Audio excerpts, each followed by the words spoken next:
All right, everybody. So today we have a special guest. So we'll be getting to that in just a moment. As you can see from the picture there, we're going to be talking a little bit about his experience with the opioids and writing the book Dreamland, and of course, The Least of Us.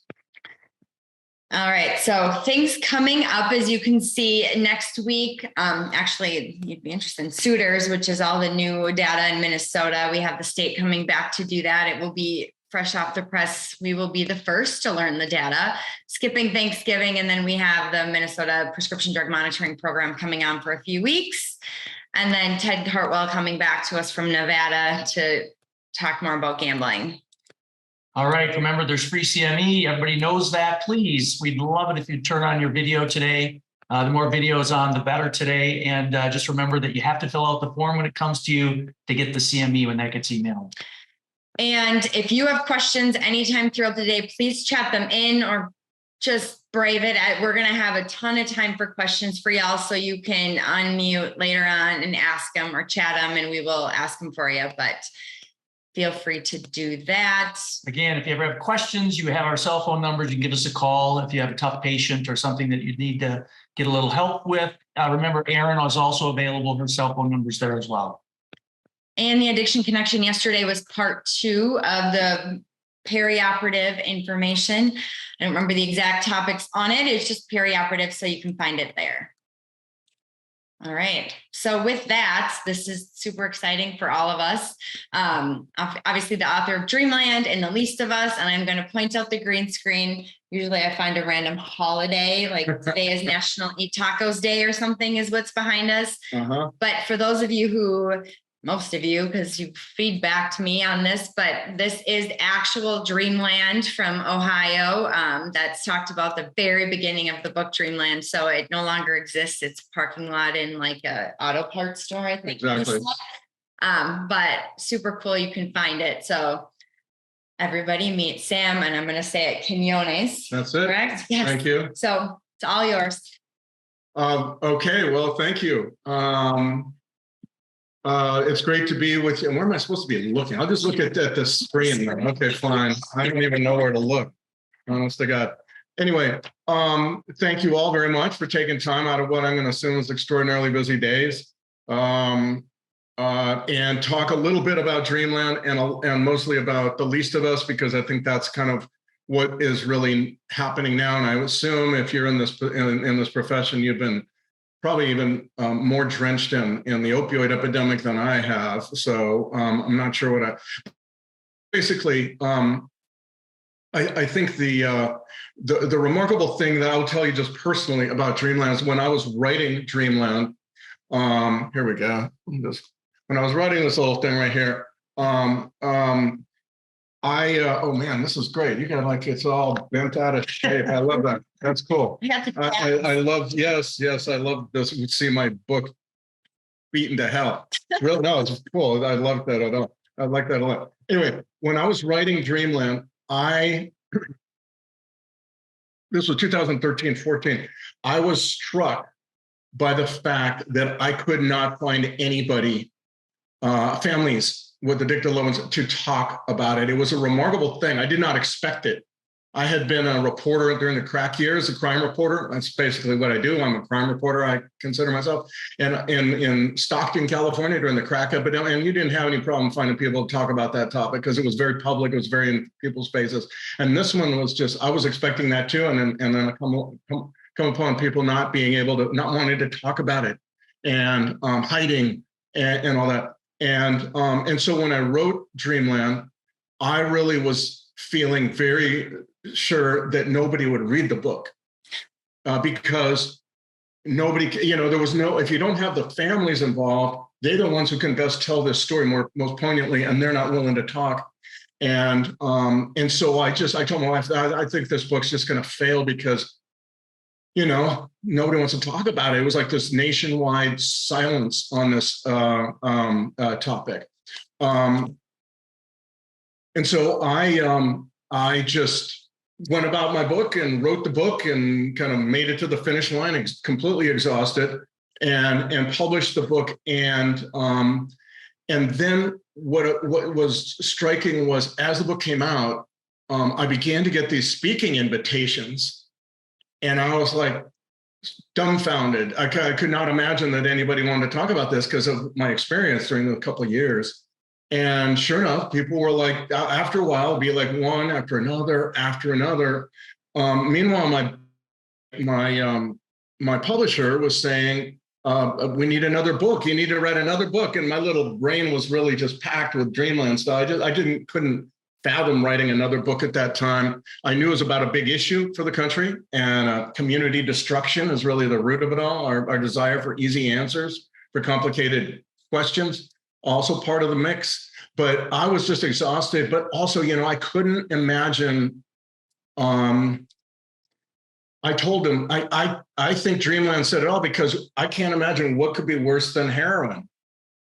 And then I began to do all these speeches and conversations across the country, and I watched as we discovered what could be worse than heroin. But what came later was really predicated on our construction of a large population of opioid addicted people due to all the mistakes and blunders and greed basically associated with the overprescribing of narcotic painkillers, of which I'm quite sure you're all very familiar. And so to me, it felt like we had set this scene for the Mexican trafficking world, which they were not expecting. When I lived in Mexico for 10 years, when I was living in Mexico, nobody wanted to deal with heroin down in Mexico because it's a scuzzy drug. And down there, everyone thought, oh my God, that's disgusting. And there was no market for it. It was just a very, very static market. In every city, you'd find the same 50 to 100 people who were been tapped out, living in motels, and there was no burgeoning market, and then we went ahead and created one for them. Beginning in the mid 90s, and certainly well into the 2000s. And this became kind of the story that I wrote in Dreamland. Now, I knew a lot about Mexico when I wrote that. I didn't know a thing about pain pills. I didn't know what a Vicodin was. I didn't know what an OxyContin was. I had to learn all about that stuff. I knew Mexican villages and had been down there, written 2 books about Mexico. I've been, all over Mexico for 10 years, but I never even heard of OxyContin before I started all this. And then it just got me into it. And I began to realize, as this book came out, as I began to travel all across the country, that there was this whole new world that was emerging. Certainly by 2018, I would say that I was pretty clear on what was happening. And that is that the Mexican trafficking world had evolved or changed dramatically away from plant-based drugs and towards synthetic drugs. And this is important for every part of America now, and certainly for people in your professions, because it's affecting almost every part of what you do. And really the synthetics, as they say on the street about fentanyl, change everything. There's nothing that's hasn't changed about drug production, profit, smuggling, addiction, treatment. I mean, there's just go on and on and on. It just changes everything. Old ideas that were pre-fentanyl, pre-meth have to change, have to be reassessed, in my opinion. The reason for that is because the reason for this change is because synthetic drugs make sense not to consumers. They make sense to traffickers only, much more profitable, much less risk, ability to make quantities that are just boggle the mind, that were never possible when you had plants that had seasons. Now you have no seasons. All you need now, you don't need land, you need shipping ports that give you access to the world's chemical markets, China, India, Chile, doesn't matter. Right. And that's what they have on the western side of Mexico. Very important to this story that you all are dealing with all the way up there in Minnesota is the shipping ports in Michoacan and Colima, 2 states on the western side of Mexico, because through there they get, staggering quantities of chemicals, container loads daily, constantly. And because they do that, and because they have this impunity that is ensured by both Mexican corruption and the weapons that frequently are smuggled south from the United States, particularly assault weapons, into Mexico, they are able to make, and also I would say there's a growing population, a very large labor force that now knows very well how to make both methamphetamine and fentanyl. It's really kind of like the Silicon Valley, as I said in The Least of Us. Silicon Valley of meth is like kind of Michoacan, Nayarit, Colima, Durango, Jalisco, Sinaloa, right in there. They're all on the western side there, where people know how to make this stuff, and everybody is kind of aware of it. And ask yourself, this is a fascinating point, a little tidbit, but the city of Culiacan is the capital of Sinaloa. It's an agricultural hub. It's where the tomato industry kind of distributes and all that kind of stuff. There's almost no industry, properly speaking, in Culiacan. But Culiacan has something like 400 chemical brokers. Their job is to order chemicals from abroad and bring them in. Why? Because of the methamphetamine and the fentanyl industry. I would suspect a lot of that's methamphetamine.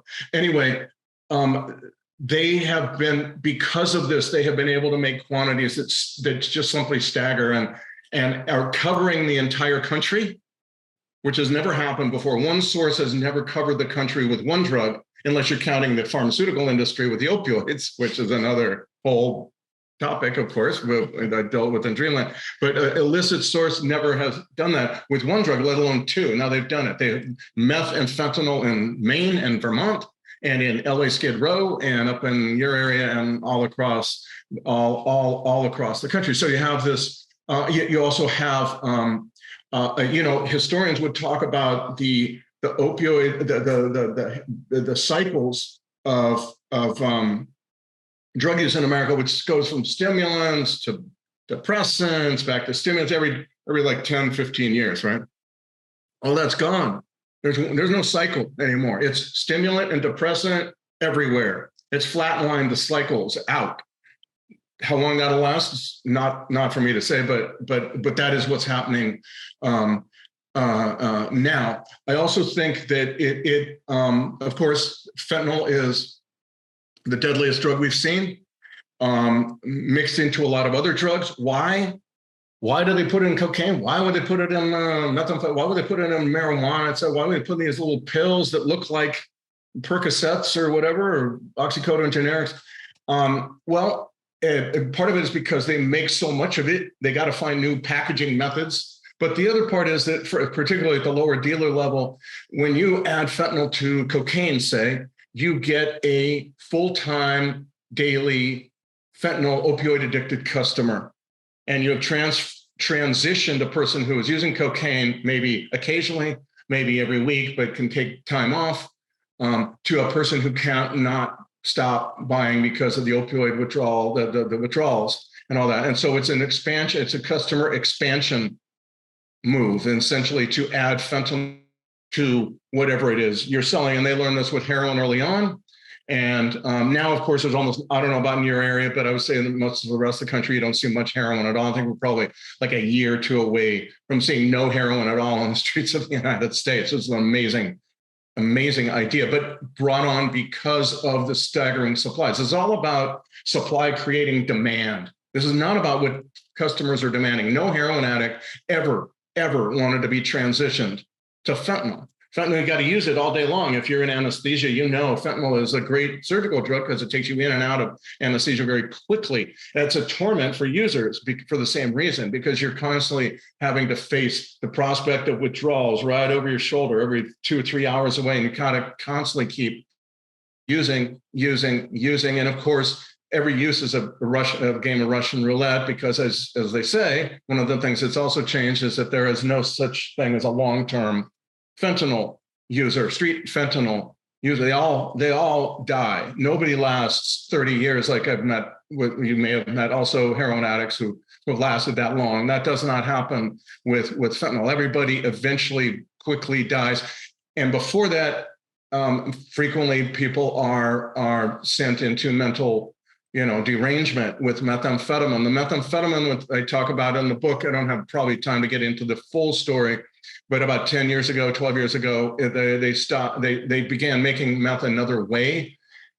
And with that, again, in quantities that dwarf anything that they were capable of, because the method allows them to do that. And yet you read the book, you can read the book to find out all the details of this. But basically, that meth has now covered the country. Again, it's up in New England. We never had any meth at all of any kind. And now it's all over, and I suspect it's all over Minnesota and other parts of the North and so on. And this meth has been accompanied by a very alarming, very disturbing, rapid onset symptoms of schizophrenia in many of the users,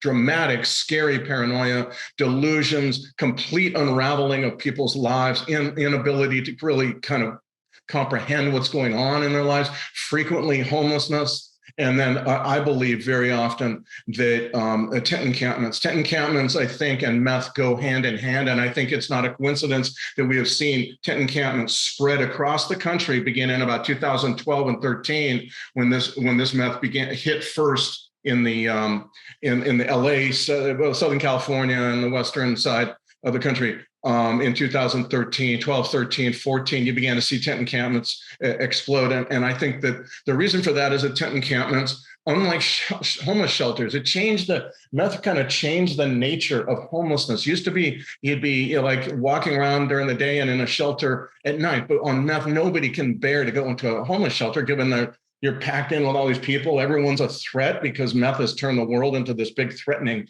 place. In a tent encampment, you can stay in a pod all day long, use your dope. You're near people who are on dope. You're in part of this world in which everyone is kind of deluded out of their minds, or people who are selling dope to those very folks. And it's kind of like this little community, so to speak. Of course, it's really not. It's a kind of a brutal, exploitative atmosphere. But one thing that's amazing about this as well is not only just that it's spread these encampments and is really a major driving force, I believe, in these encampments. I think it's also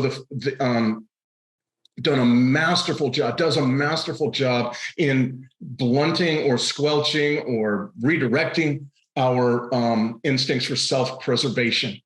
And to me, that is what you see when you see people who are in a tent, middle of maybe lethal temperatures, middle of being pimped, beaten, living in unsanitary places, completely out of their minds, and still refusing housing, refusing treatment, saying no, I'm fine, even as they lose digits to frostbite and freeze to death. This is going on, has been going on all across the country for a while now. I think the methamphetamine that's coming out of Mexico and now covers the country is basically, I would say, a major part of that. I was talking with a guy recently in Boston, and he said, people talk about homelessness as connected to affordable housing, lack of affordable housing. I think that that's part of the issue. There's a lot of variables in homelessness, but I find homelessness of this kind, meth-induced psychosis and so on, in areas with no rising housing costs. In Boston, there have been rising housing costs for years. Very expensive city to live in.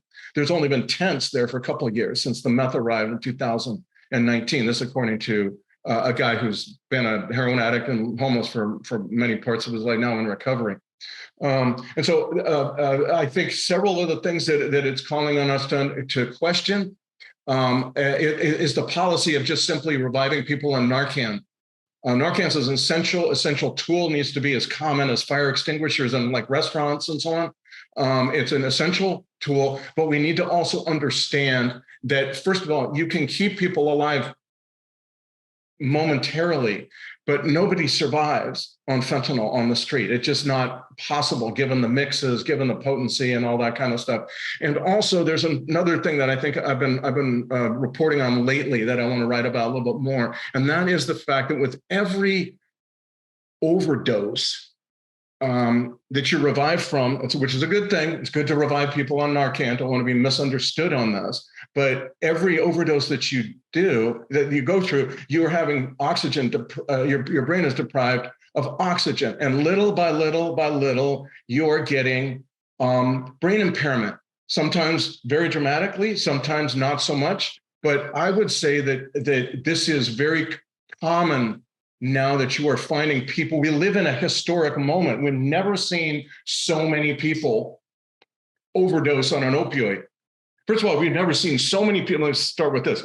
Never seen so many people with such high tolerances to an opioid. I don't believe that's ever happened in the history of the planet. You're now finding in Tucson, you're finding people who are smoking 50 to 100 of those counterfeit pills containing only fentanyl a day. That's because those pills cost about $1 or $2 a piece on the street in Tucson and Nogales and other communities down there in southern Arizona. No, that to me means that's got to be some of the highest tolerances ever achieved by human beings to an opioid. Of course, we don't know what it is because you know what's in those pills. But the other issue is that we live in a time when you have never seen so many people overdose and be revived because we have such prevalence of fentanyl and such prevalence of Narcan. And on balance, a good thing, except first of all, not expect people to live through that. They will die if they're not if we don't find some way of getting them off the street. The other thing that, as I said, is happening, and there's studies going on right now, I think, about this, that show that with every overdose, particularly if you're up to like 6 or 10 overdoses, you are beginning to have serious brain impairment, inability to understand certain words, focus, follow instructions. And of course, the opioid overdose it hits the worst, the parts of the brain that most need oxygen, the hippocampus, the prefrontal cortex, all these things that governing memory, decision making, all that kind of stuff really use huge amounts of oxygen. And when you don't get it, you are really in some serious trouble. And so I think that we need to find a couple of ways of dealing with this. I will very quickly, because I can see our time is kind of moving quickly. I will say that one way we need to do, one of the things we need to very seriously consider, which is being done in the states where this is the opioid epidemic hit first and most powerfully, is rethink jail. Jail is being shown to be, and there's 3 chapters in Least of Us that talk about this, a place where recovery can begin. There's a rethinking of how, one of the things we need to do is rethink jail, not as a place of just sitting and vegetating and throw away the key. Jail has always been an expression of that throw away the key idea. Now jail needs to be a place where people can go, where they can't leave because the dope will tell them to. You can't leave, but you're not just sitting there watching Judge Judy and playing poker all day. You are in recovery, and I would urge you to, if you have more questions on that, because there's probably a lot, read the 3 chapters of my book. But I also want you to know there is what may well be a state-of-the-art jail opening in Columbus, Ohio. And I haven't been there. I just spoken with the jailer, and what he describes is an unbelievable, just remarkable thing. A whole different, again, this is a jail of the future. We have to rethink all this stuff because people don't survive on the street. So I may write about something about this jail if I can get up there in the next few weeks. But I want to see just that. Very controversial. I get lots of pushback from people in harm reduction who say, no, you're part of the drug war and all that kind of stuff. And it's not true. It's simply that given the drugs on the street, we have to do something new. And just leaving people out there to be Narcan, and Narcan some more is a death sentence. So with that delightful, encouraging panorama, I will open up the any questions y'all have. Feel free. Now, if people would like to unmute and ask the questions, that's fine as well. I know Heather and I have about 13,000 questions, and we're happy to fill in a little bit. But if people want to unmute or put them in the chat, the raise hand thing, we can figure that out too. Yeah. So go ahead. If anybody has any questions, we can sure just start and open it up. I do want to start with a question with, you talked about like the Jalisco boys and kind of how it built that. And yesterday we kind of talked about now the gun and fentanyl kind of thing. Is it still kind of having that Jalisco base, or is it more across Mexico? No. Coming from? The Jalisco guys that I wrote about in Dreamland don't matter anymore. Okay. I don't even know what's going on with them. The reason for that is, the reason I wrote about them was that they were the first Mexican trafficking group to recognize and then systematically exploit the coming market for heroin that the overprescribing of narcotic painkillers promised. They understood that, and they saw that. One guy saw it. I write about him in the book. The kind of the shady fellow known as I call the Man, in Columbus, Ohio. He happens to be there, notices it, and he's got a long history in drugs. So he is able, and then eventually all the town gets up to Columbus, Ohio, and other parts of the east of the Mississippi River. So they were the first to figure that out, and they figured it out in 1998. Think about that. That was 24 years ago. They knew what was going to come. But since then, the market, both in the United States and in Mexico, has just exploded. And they're there. They're still working. They're probably selling fentanyl, probably selling meth now, because you can't sell fentanyl, heroin anymore in the United States, I don't think. But they don't matter. They're not the pivotal group or a pivotal group anymore, because so many more people are involved, and everybody's making fentanyl. Now you grow poppies in Mexico, you are in economic depression. There's the price for the prices paid for the opium gum is just rock bottom. No one's buying it anymore. And so all these new people are involved in it. And the guys from Jalisco that I wrote about in Dreamland, they don't matter. It's just so many people are involved, and the supplies are showing that. There was a comment by Kristen. She said that we aren't obviously going to Narcan our way out of this or arrest our way out of this. And I think it's kind of what you're saying, is that the only way we're going to arrest our way out of this is if being arrested is actually linked to treatment. Well, being arrested, because when you have a jail in which you have medically supervised withdrawal, which is what's going on in some of these jails. Okay, this is not like a promise. This is happening when you have classes and recovery. You have detox that is monitored and supervised. You have recreation. You have a place, all that you would have in a regular rehab clinic, except for that you can't leave, and that is crucial. That is crucial, because if you could leave, you would, because the dope is telling you to, right? And that's deadly. That is scarily deadly. And so arrest, I know this is going to sound very wacky and controversial to a lot of you, but I'm happy to defend it. An arrest under those conditions, where you go to jail and don't just sit and vegetate, but are actively participating, and there's a recovery environment. And there's no drugs in the pod, even though there are drugs in the other parts of the jail.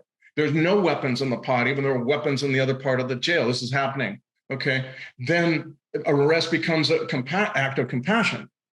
You get then drug courts on the outside, so you can expunge those charges, but you get that absolutely blessed break from dope.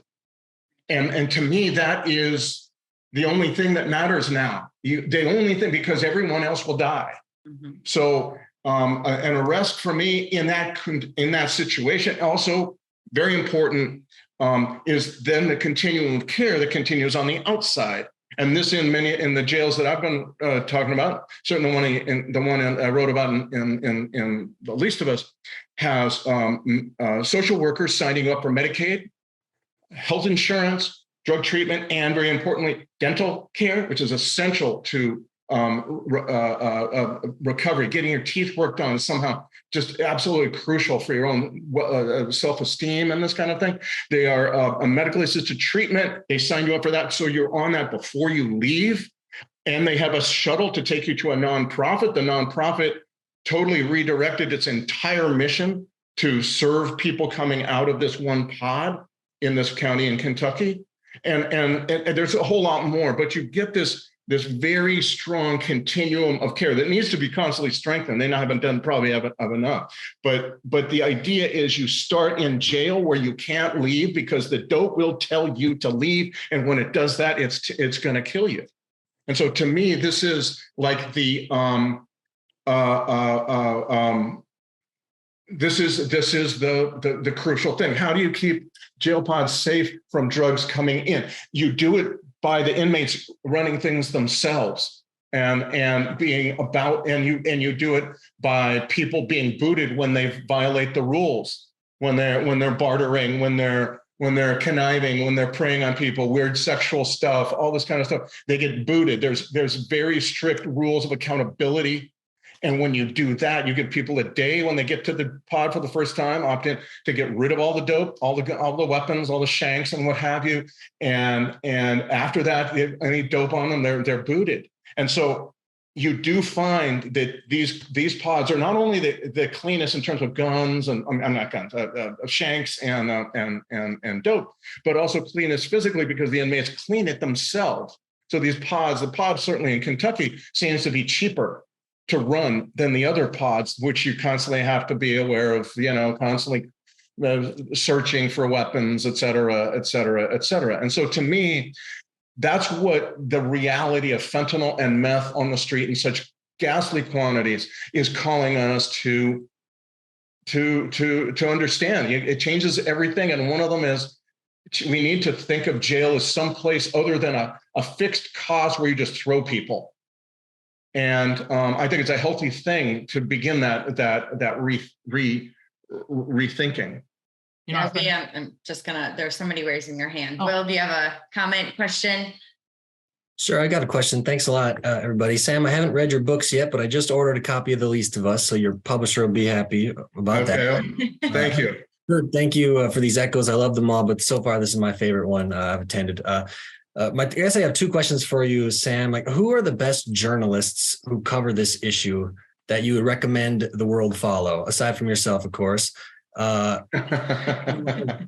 Criticisms on like mainstream news covering this issue broadly, but curious what you would recommend. And then I've found that the people in the daily news reporters in Southern Ohio seem to be doing good job. Terry DeMayo, I think, for the Cincinnati Enquirer. I think that's her last name. I can't remember how you actually pronounce it or how you spell it, actually. And a woman named Jonna Ison, Jaionison.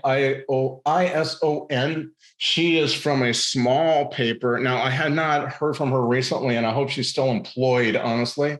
But I have found that it's people who have been in those areas, like West Virginia, Eric Iyer, the guy from West Virginia. Trying to figure out, there was a woman from Kentucky, from Louisville. Beth. I'm sorry, I can't remember her last name. She was doing some very interesting work on Mexican drug trafficking groups in the Louisville or general Kentucky area. Beth. Dang it, I can't remember, but these are some of the folks. I think it's folks who've been in those areas longest, understand and have just a breadth of knowledge that goes much deeper. It seems to me, because they've been daily surrounded by it. You know what I mean? And to me, I'm a beat reporter, and I totally believe in beat way of covering of journalism, meaning. I wrote this book, The Least of Us. I haven't stopped doing interviews about methamphetamine and fentanyl and overdose and all that kind of stuff, because I don't consider myself to be a reporter who just does one thing and I'm on to something else. I've been doing it for a long time. I may now transition elsewhere. I'm kind of 10 years is a long time to be covering this stuff. But I also believe in the beat system of reporting, that you develop deeper knowledge, better questions, deeper understanding of the topic, the longer you are involved in it and immersed in it, and you get better sources that way too. So that's why some of those folks in Kentucky, West Virginia, and Southern Ohio might be the places for you to check. You commented yesterday on this, the guy that you follow, the Twitter across the border. It's more that. I mean, if you want to know, I don't know if you want to comment on what you follow with that gentleman with. Yes. I've been lately in the last couple of months, I've been following very interesting guy. I haven't noticed this elsewhere, but the director of the border crossing in Nogales, Arizona, from Nogales, Sonora to Nogales, Arizona, fairly one of the larger border crossings along our border with Mexico. Michael Humphreys, I think it's CBP. Oh, dang it. Customs Border Patrol. Yeah. CBP Nogales or something like that. Michael Humphreys. He routinely puts up seizure figures and seizure photos and all this kind of stuff. And so it's remarkable, the stuff he just, I mean, normally they're seizing daily.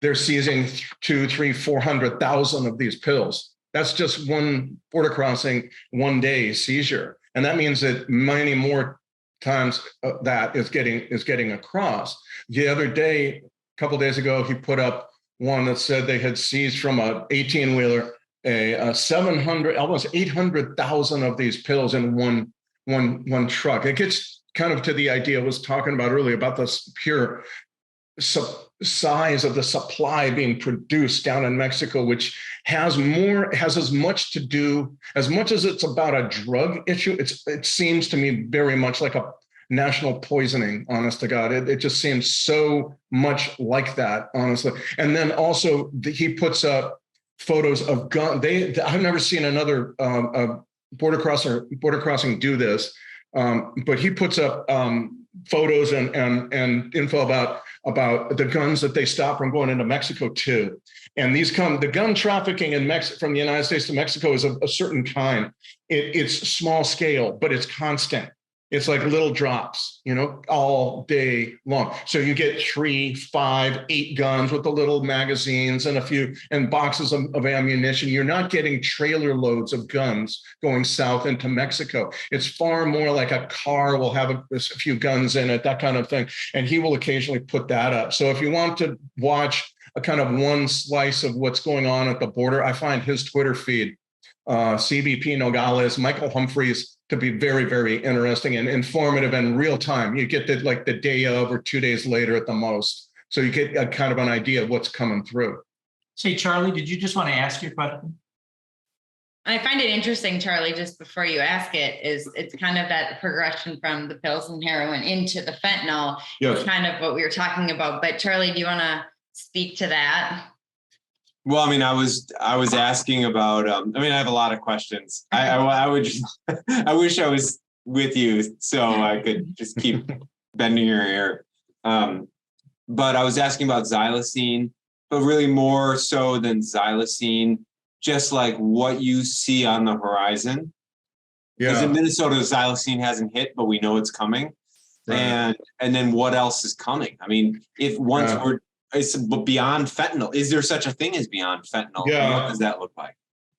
Well, I think, we're just talking about a little bit about that. I would say that I don't believe there's any going back to plant-based drugs. Let's put it that way first. I think cocaine, comes through Mexico from Colombia, and they probably continue with the cocaine.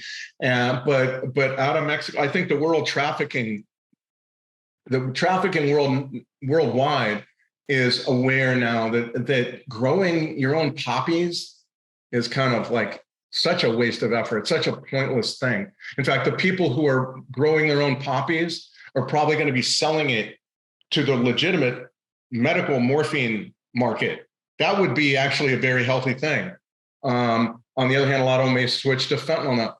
The drugs that I've been following most closely have been what do you call them? Nitazine? Isotoniazine, whatever. The nitazine drugs that are now been, I'll just call it ISO, but there's others that were invented by the Ciba Corporation in Switzerland, I think in the 70s or something like that, right? Yeah. And one of those opioids that was just shelved.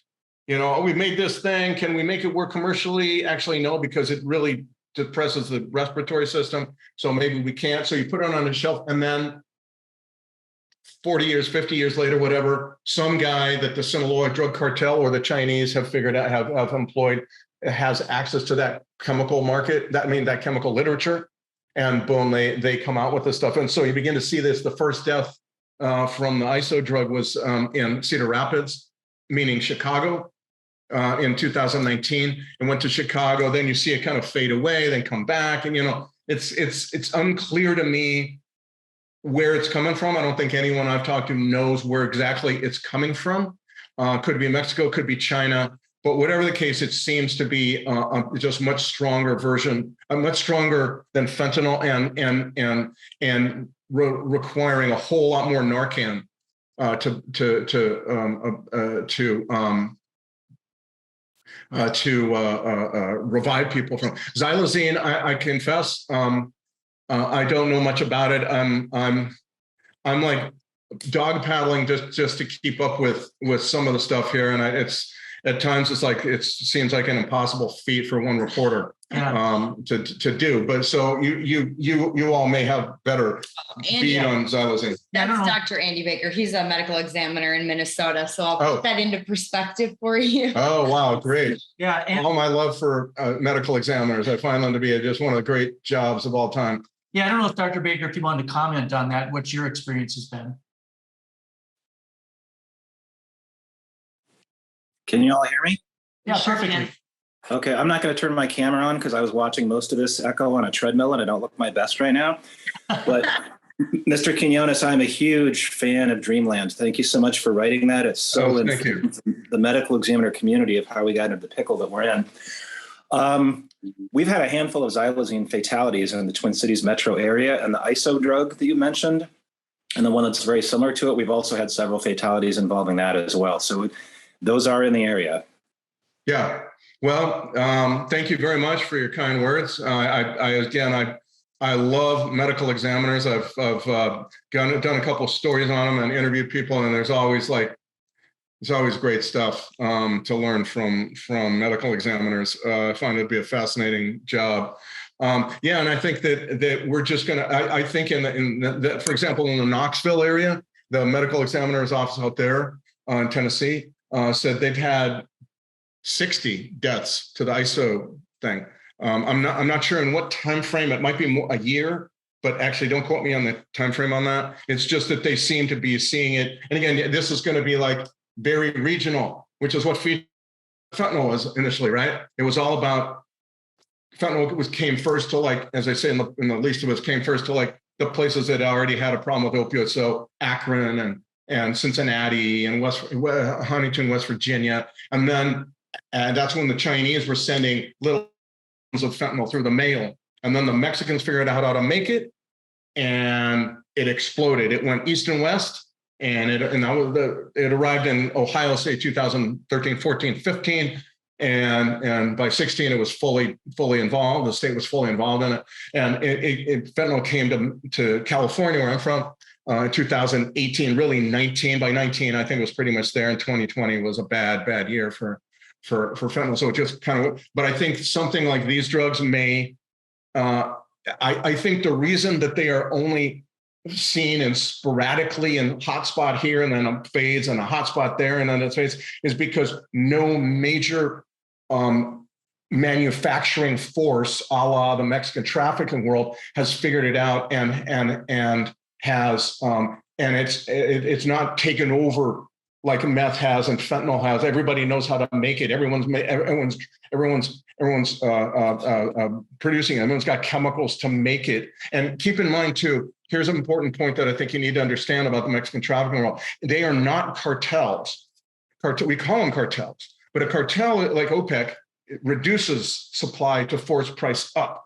That's not what's happening down there in Mexico. It's the very opposite is happening. Widespread production. And that's because the Mexican trafficking world is predicated on a system called the Plaza system. It's important to understand that's why you have these drugs in your area. It's because the Plaza is just a general region. And to be the Plaza boss is every narco's great dream.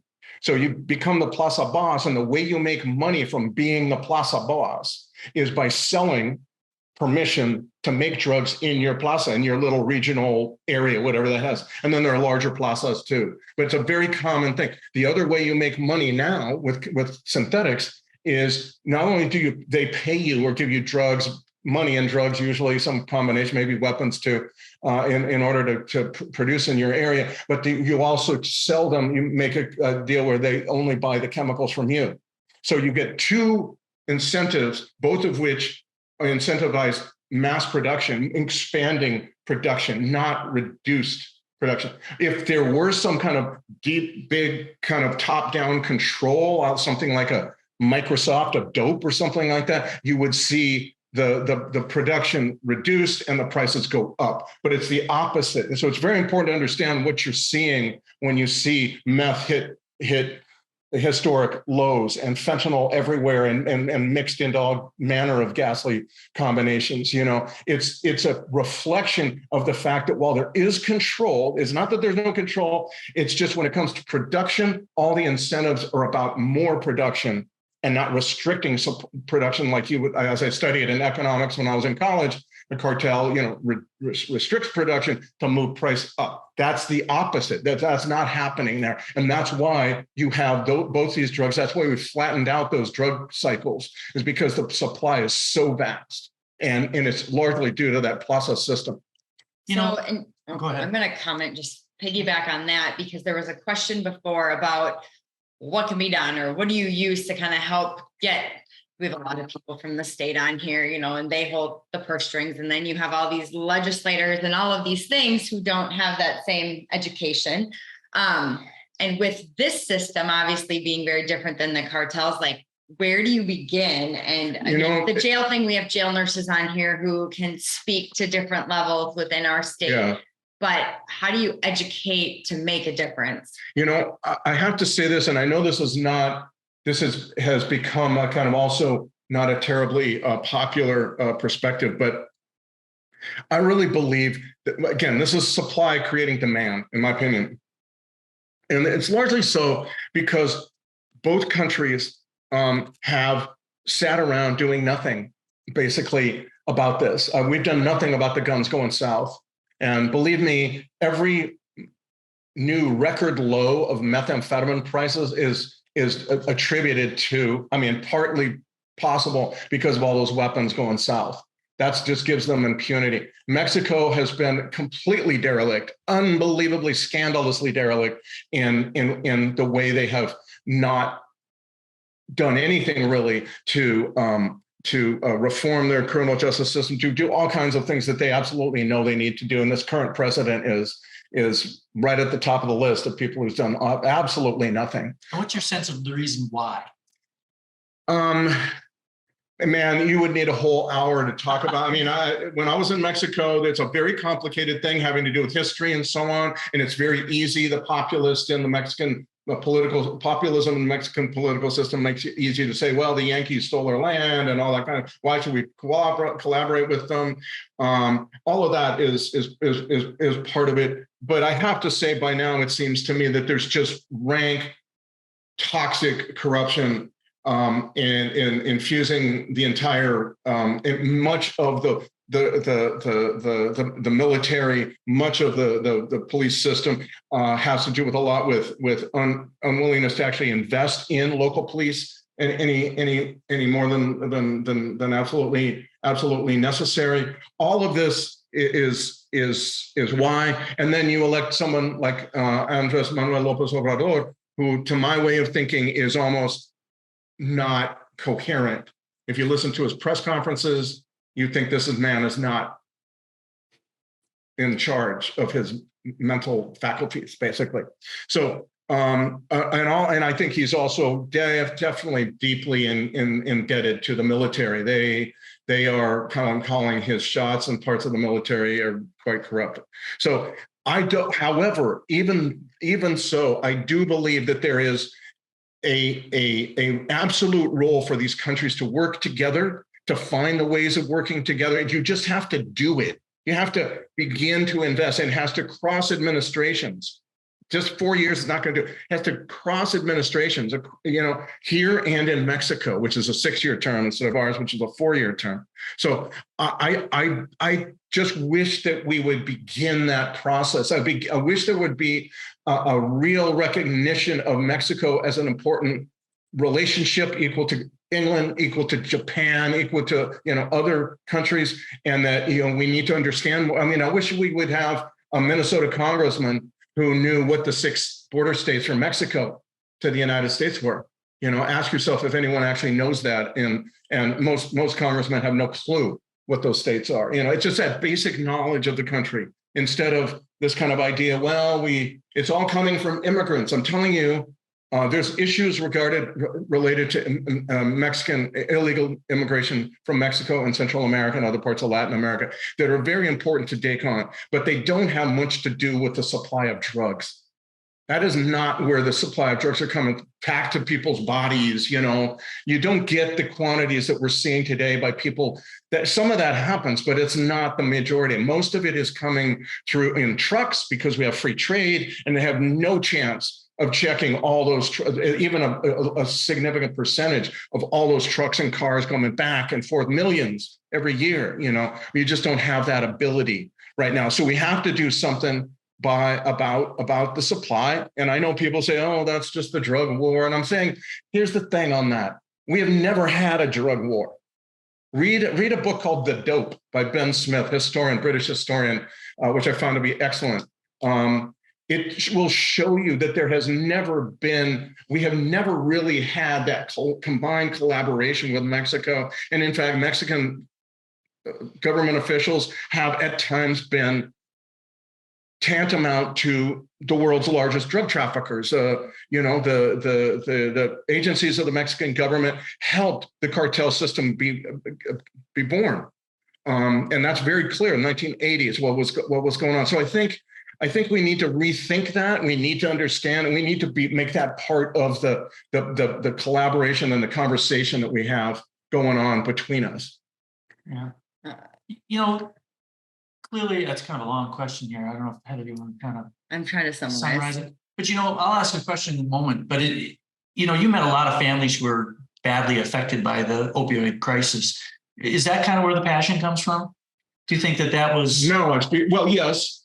But I got into this because I'm a reporter, and I just love telling stories. And I've never been addicted to anything except for nicotine many, many years ago.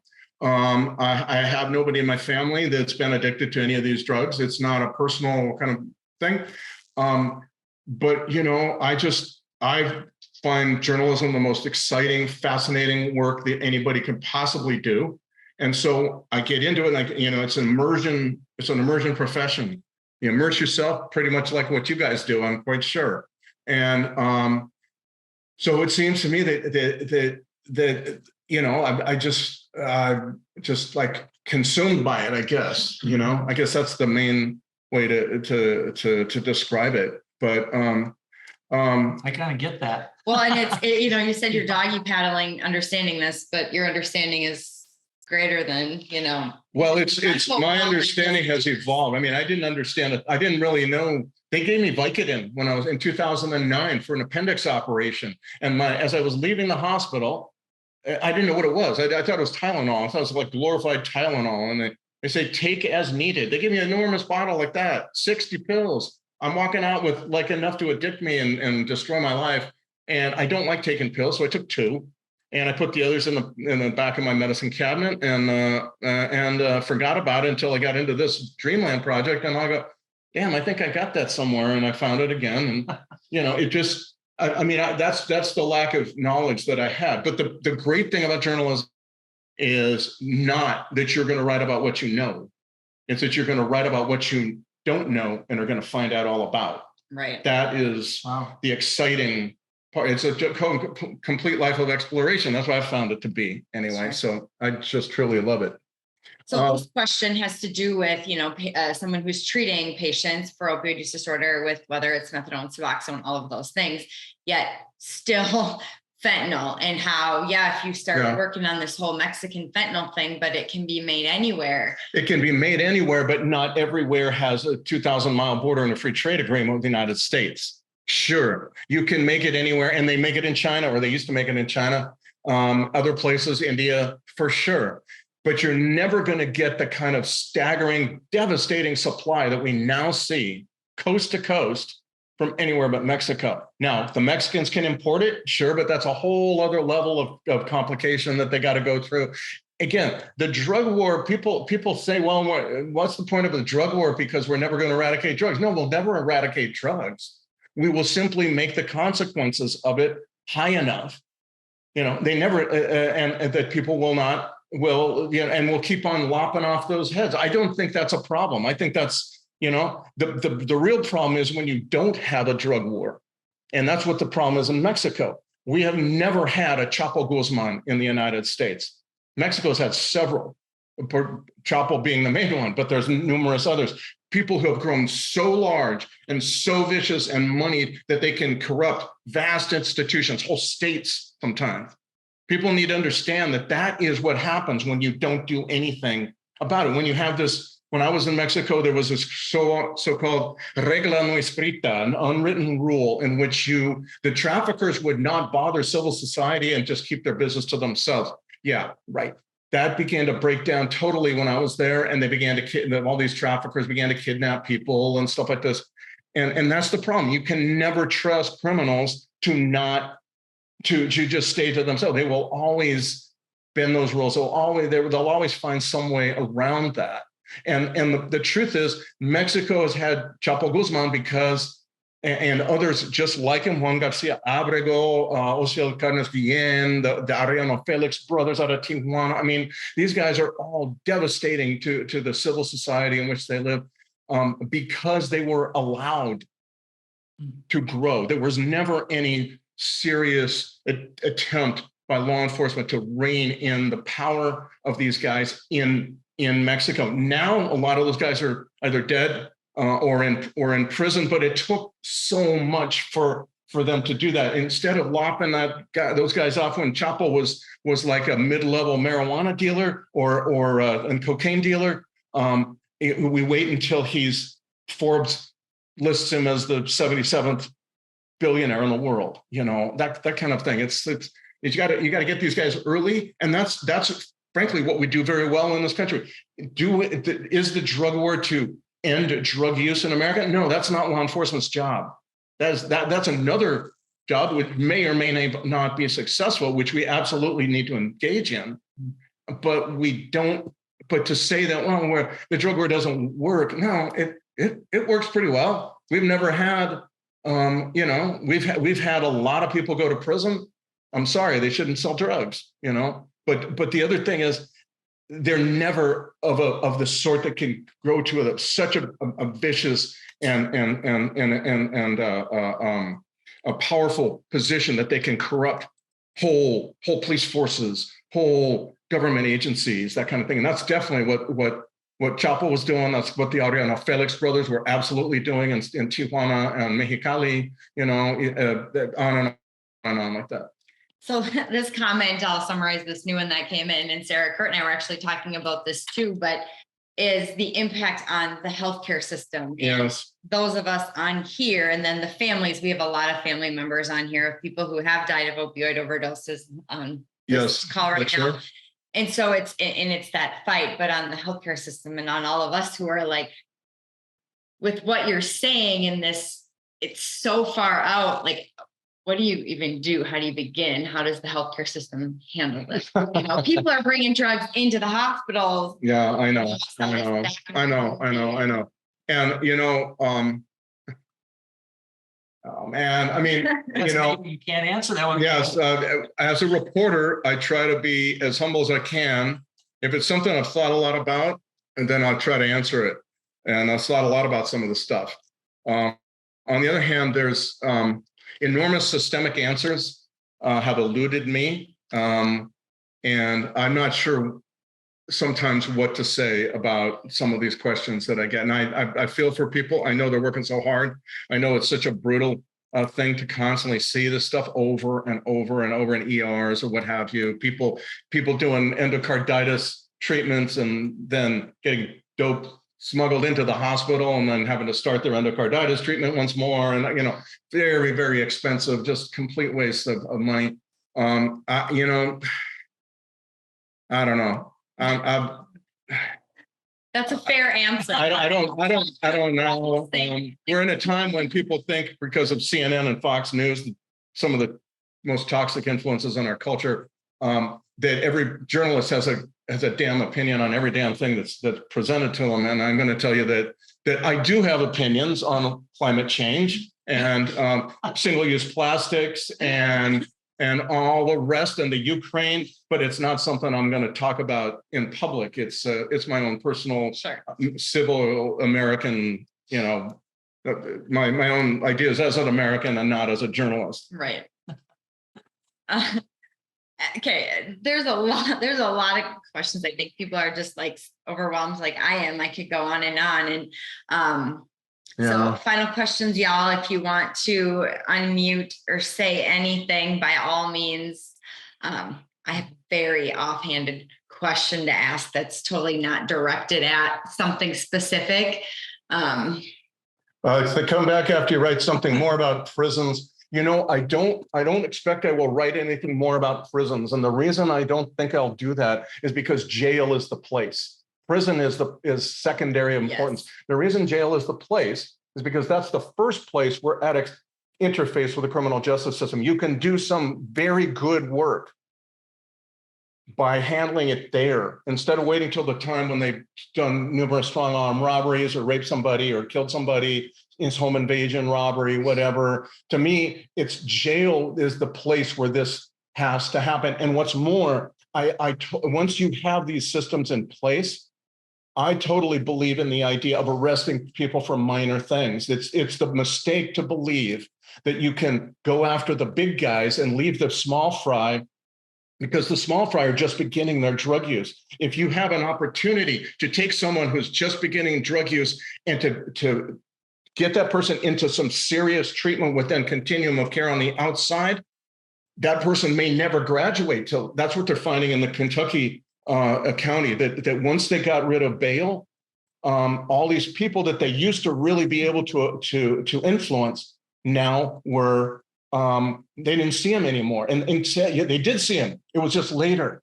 And their drug use is far more advanced. Their crimes are far more advanced. And so the idea, again, you have to rethink everything. That's another thing that needs to be rethought. Whether for people struggling with addiction on the street, whether no bail is a good idea. I don't think it is. I don't think it is, because those folks are captured by the dope that's out on the street, and that dope is in control for a certain, until they get that blessed relief from it. So anyway, don't get me started. I just start babbling on, and jail nurses, or one who is still working in a jail where we did this. Well, good for you. About where we did the jail treatment. Yeah. Audrey was our nurse during that. Oh, I see. That's where we had that continuation. So she saw it and then it went away. So we could talk to you all day about the jails. My total random offhanded question. Yes. At the end of Dreamland, the whole, and you saw it on the LinkedIn statement, the Bella, Starla, Angie story. Right. How are they doing? I mean, obviously Starla. Oh, yeah. But they are doing very well. I just saw Angie, when the heck was it? It was about a month and a half ago. She's doing very well. It seems I didn't see Bella at that point, but I did see Angie, and she's doing very, very well. I wanted to show you, if you've read the book, you remember the birthday cake at the very end. I don't want to give this away, but if you've read the book, if you read the book, yes, I that's my narcotic.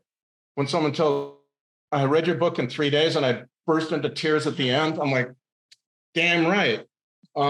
So anyway, this is the actual birthday cake. I don't know if you can actually see this. You can't, but basically, take Heather's word for it. There's an actual birthday cake. If you have read the book, it says, I love you no matter what happened. I don't even explain after that. You got to read the book and you will know. But I spoke with a sheriff the other day from South Carolina, and he was telling me, man, I go for a walk at 5 a.m. That's when I get my exercise, and I listen to your audio book at 5 a.m, walking around this enormous parking lot near his office and this kind of thing.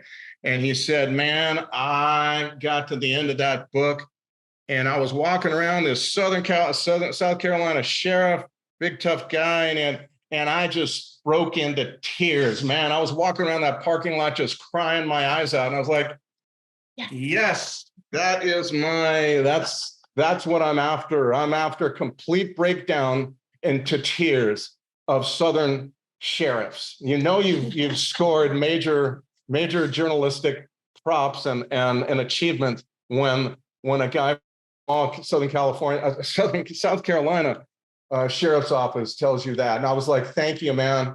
I love you. And he's, I love you too. And so, but anyway, Sam, maybe we could have you send us that picture of that cake and we'll just send it out to the group. Actually, you know what? I tell you what, it's a private picture. Yeah. So I'm going to just tell you that you guys both see it. You both see it. You know it exists. It's pink. It's pink with strawberries and red icing letters saying "I love you" no matter what happens. So it really exists. And to understand the importance of that, you just have to read The Least of Us, which, by the way, is just out in paperback last week. Lucky you. Well, they So, all had to anyway. wait 2 weeks to hear you because Yeah, of there you that. go. I know it was hectic as hell last week. I'm sorry that I had to delay this, but it's been wonderful talking to you all. Feel free to get in touch with me. You can find me very easily online, samquinones.com. There you can find my email, and I'm also on Every social media. Facebook and Twitter and Instagram lately. I've been putting up, Instagram is samquinones_author. And I've been putting up snippets of interviews. The first 3 have been with people who are very connected to this methamphetamine that's so psychotic, psychosis inducing. So you might want to listen to a few of those and follow me on Instagram at samquinones_author. I'm hoping to put up a bunch more of those. I really love that medium of just putting up like 2 minutes, 3 minutes of snippets and then going from there, you know. But check out that if you like, and follow me wherever you wish. All right. Well, we thank you so much Thank again, you. Sam. My pleasure. Thanks very much for coming all the way out here.